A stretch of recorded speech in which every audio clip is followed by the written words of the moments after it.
CM Jagan పై గులకరాయి దాడి కేసులో సతీష్ కు బెయిల్ మంజూరైంది. మరిన్ని వివరాలు మా ప్రతినిధి జయప్రకాష్ అడిగి తెలుసుకుందాం. జయప్రకాష్, సీఎం జగన్ పై దాడి కేసులో నిందితుడికి బెయిల్ మంజూరుకు సంబంధించి వివరాలేంటి? ప్రశాంత్, ఈ రోజు విజయవాడ 8వ అదనపు జిల్లా కోర్టు ఇక్కడ బెయిల్ మంజూరు చేసింది.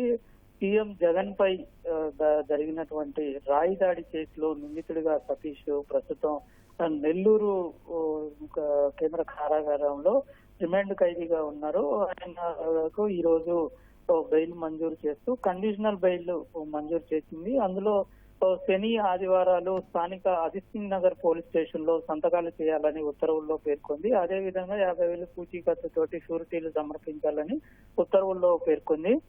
నిందితుడు తరపున న్యాయవాది సలీం వాదనలు వినిపించారు. ఇటీవల వాదనలు ముగిశాయి.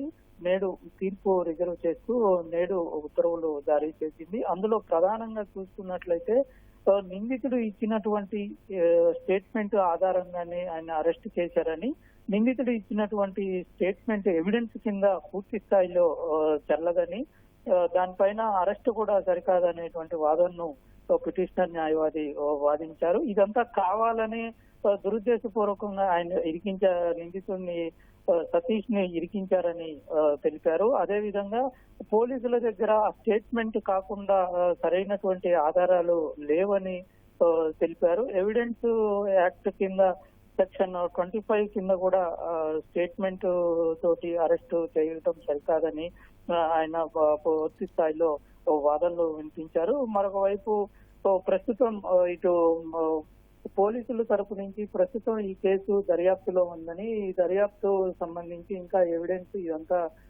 తీసుకోవాల్సిన అవసరం ఉంది. ఈ దశలోనే మా నిందితుడికి బెయిల్ ఇవ్వటం సరికాదని అటు పోలీసుల తరపున వాదనలు వినిపించారు. ఈ రెండు వాదనలు పరిగణలోకి తీసుకున్న న్యాయస్థానం తీర్పుని రిజర్వ్ చేసింది. ఈ రోజు ఆయనకు బెయిల్ మంజూరు చేస్తూ ఈ రోజు ఆదేశాలు జారీ చేసింది. ప్రశాంత్, ధన్యవాదాలు జయశంకర్.